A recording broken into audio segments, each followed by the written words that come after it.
We moved onto a 45-foot sailboat in Baltimore, Maryland with our parrot and corgi. It took time, patience, and work, but we have managed to transform it into a home. Now, it is time for us to venture out and explore the world as cruisers.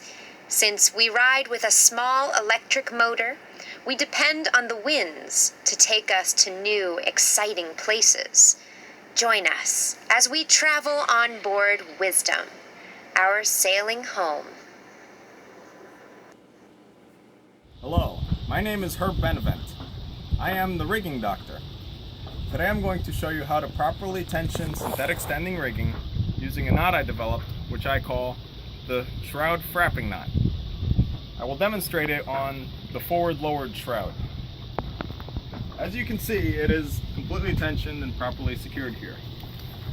First, we begin by unraveling the knot so that we can get into it.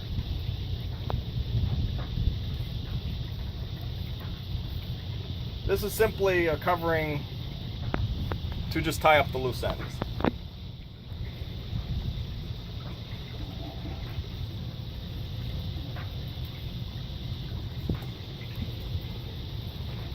In here we can see the actual shroud frapping knot.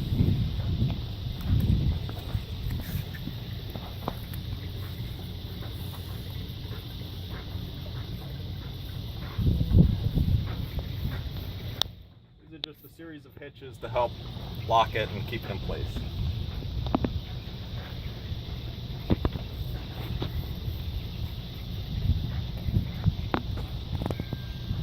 So here you can see the lashings are completely loose. They're not doing anything because they're not actually structural. They're simply there to just keep them handy and out of the way. This itself is the shroud frapping knot. What it does is it seizes the lashings together so that way they can't slide. And this is what actually holds all the force. So when you tension the lashings, they're completely tight. You tie here and then it's done. So, in order to properly tension the lashings, you need a grommet with a thimble. This just reduces the friction and this allows proper fair lead. So in our case, we have a perforated tow rail. I tie it just a bit ahead of it.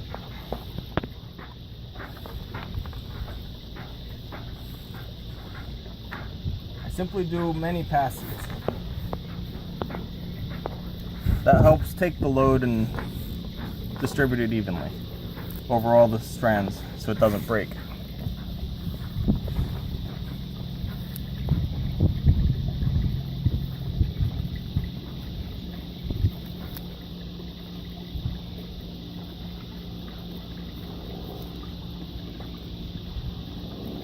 As you can see, it forms a pretty good, it's well lined up with the lanyard. So that way as it turns around, it'll keep the force in line with this column. If you don't have this, the force would be pulling back, and as you can see, the stay moves back and it won't tension it properly. So to secure the turning block, you simply pass it through the loops many times and then wrap around it. And that tightens it. That creates enough friction that it just won't go for a temporary purpose.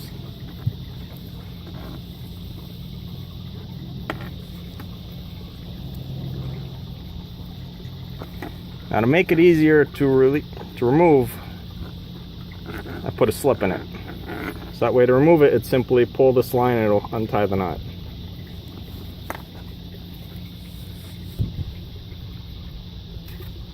So this is then passed through the fair lead,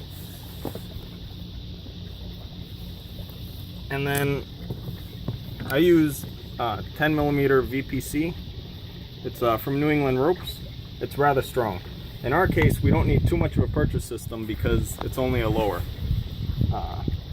So this here has 4 passes, 4 loops, so that makes it an 8-to-1 purchase, which then leads to this, which would be another 2-to-1 purchase, which then leads to a 32 winch. So it adds up many times. It comes out to be over 500 to 1.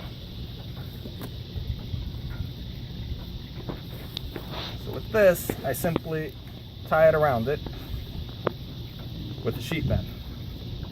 Now they're not the strongest of knots. You have to make sure they're loaded properly. Otherwise they can capsize and fall apart. I do put a slip in the sheet bend because otherwise after it's properly loaded, there's just no way we're going to remove it. Now also, from a standpoint of chafe, make sure that the sheet bend will be pulling past the knot, past the loop. If the sheet bend is up in here, the chafing as it goes by can actually open the knot itself. Alright, so we're going to run these lines back to the primaries and secondary winches, and then we'll tension it up. Once this is under tension, we can then release the frapping knot. Alright, so I'm leading the line back to the primary and secondary winches.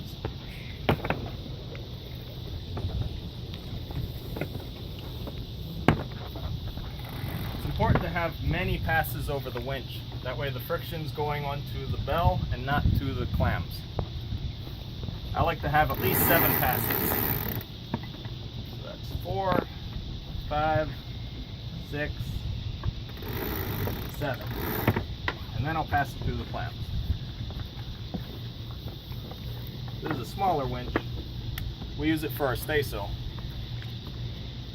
So it's only a 27.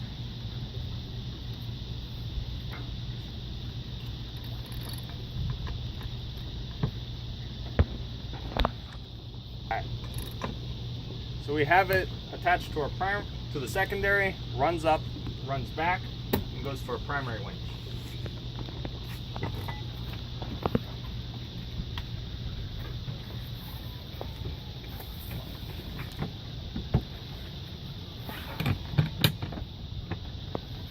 So I'm going to begin tensioning.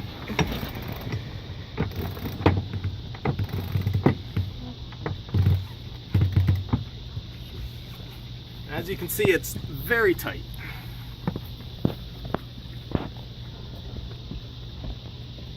Coming forward, you want to come closer? You can see the sheet bend is very well secured. It's very tight, and it's not going to come out. The big issue is chafe at this point. If we were doing the shroud itself, I'd have a second one of these here to protect this area from chafe. So, you can see this is very tight, so it's taking a lot of the force.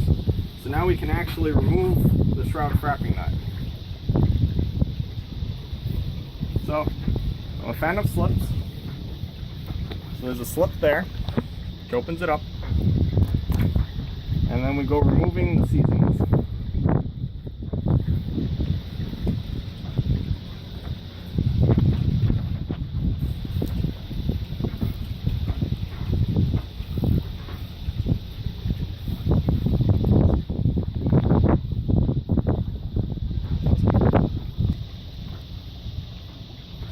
So I pass the line through and pull it clear.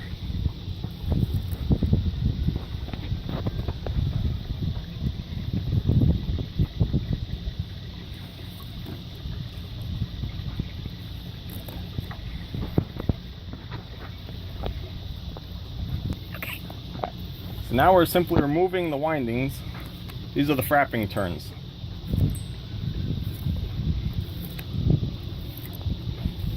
This line is 7/64 from New England Ropes. It's Dyneema. Has a breaking strength of around 1,200 pounds. So not the strongest by itself, but in many, many turns it is quite strong.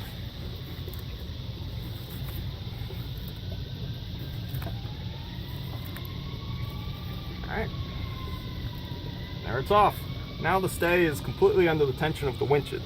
So to tension it, say we wanted to go just a smidge more with the tension, we'd go back to our winch.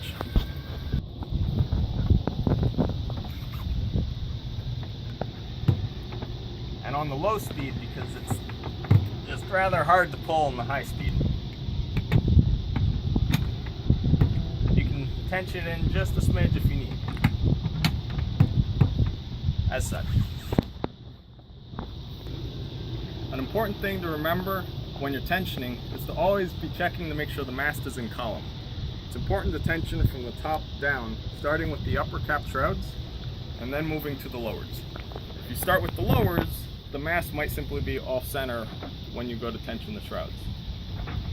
I recommend setting it up on both sides at the same time, that way you can tension both evenly and you can give and take a little as you need. So back to this. This is now rather very tight. Still in column. So we will put the shroud frapping knot back on.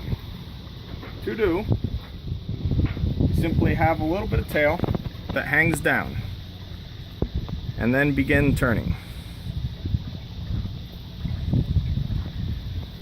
Usually with around 4 turns, that'll provide enough friction to hold the tail in place. Now you can pull really hard with your hand if you want, but you're never going to get it very tight. This is my version of a marlin spike.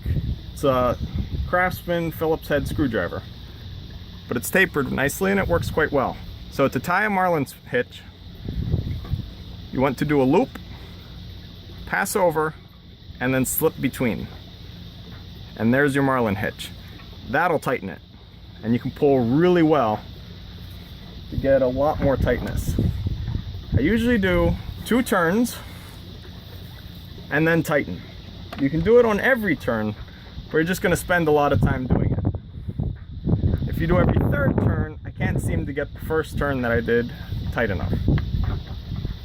So the process continues. I like to have at least 10 turns minimum. I personally prefer to have much more than 10. Now, you're going to be doing this process a lot. Every time you have to tune it, this is what you have to do per shroud. Therefore, I recommend leaving the slip, that way you can get the line out, as this Dyneema can be quite costly when you have to add up for every single shroud, if you need to buy it again every time you did this.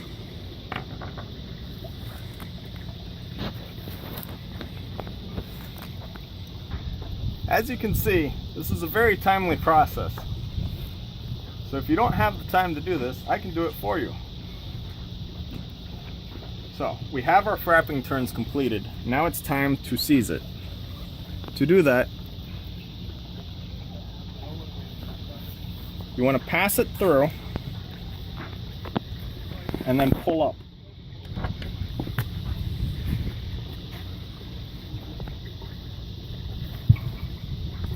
And then do a marlin hitch and pull up really hard. That'll get it in there. Then you pass it through the top part and then back down to the bottom.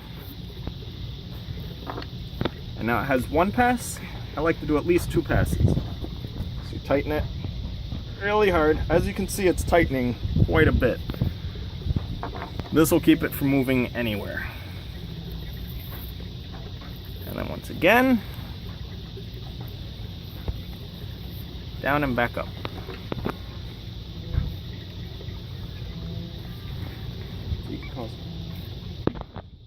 As you can see, we now have the frapping turns and it's seizing. It comes through both sides. Now it finishes, the bitter end comes out on this side of the shroud. We need to now tie the final knot to keep it all from unraveling. That can be a little tricky. What you want to do is you want to pass this through here and then pull it under and then pass it through again on the other side. It takes a little coaxing.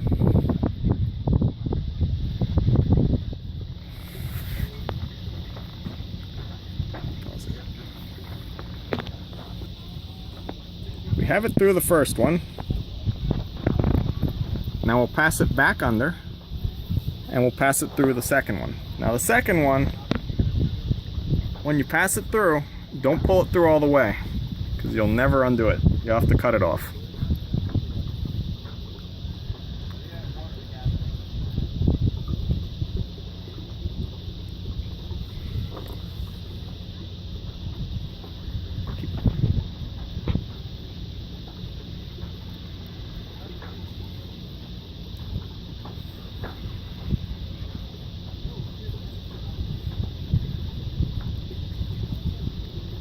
rather hard to get it through there.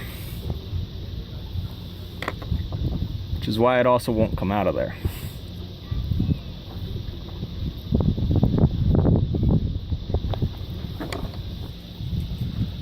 So we finally got it through. And we're gonna pull. We're gonna keep this tail handy. Now this end here, we'll put a marlin hitch and pull very tightly.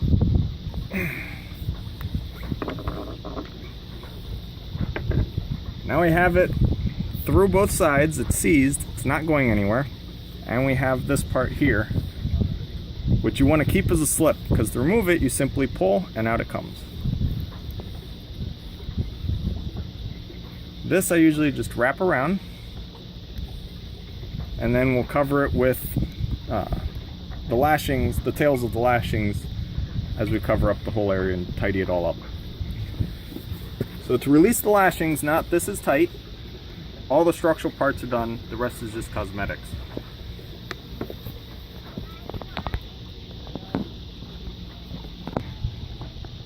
So to release the tension on the lashings, simply remove it from one of the winches. I like to go with the secondary because it's simply smaller and easier to handle. Give yourself some slack. All the force is now completely on the Shroud Frapping Knot. Like I said, tying off the lashings is completely unnecessary. But I do it because it keeps them out of the way. Now you do need the excess length of the lashings, that way you can set up a pulley system like this. So, the reason I like the sheep bend is you lift up on the tongue, and then it easily comes out with the slip.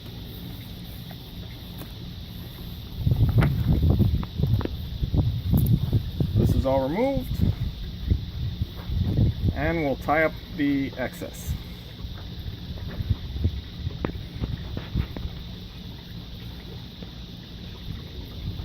Simply wrap these up nice and tidy.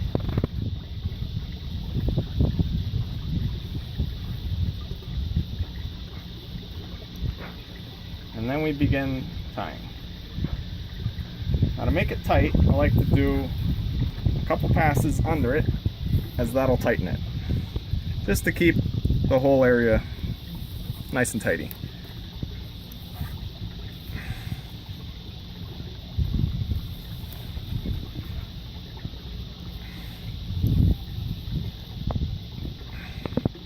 So that keeps this lower section just a little tight. It makes it look nice, but it's not structural.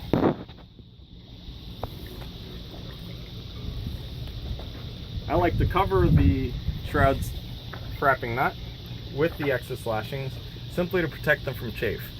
If something's going to chafe through, I'd rather it be a non-structural part like the ends of the lashings than the knot that's actually holding your standing rigging up.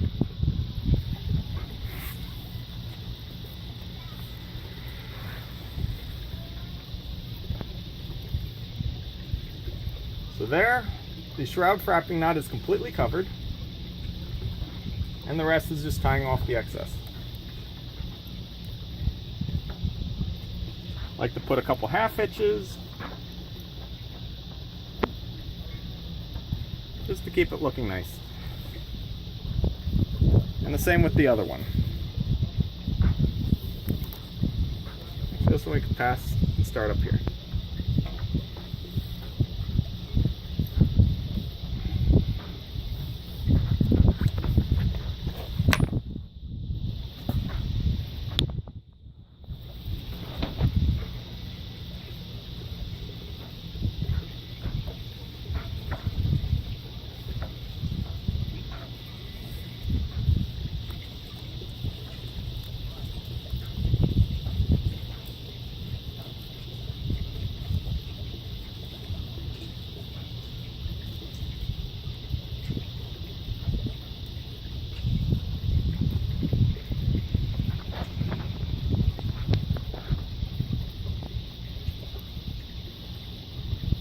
And there it looks nice for the customer. Everything's nice and tidy, it's all put away. I like to keep on my personal vessel these handy. I keep them attached to the tow rail. That way they're always there. The last shroud that I adjusted is exactly where I'll find them. So that way I never have to go searching through a bin or worried that it fell overboard, because they're always tied up on deck, ready to go. And that is how I tie the shroud frapping knot to properly tension the synthetic standing rigging. Once again, my name is Herb Benevent and I am the Rigging Doctor.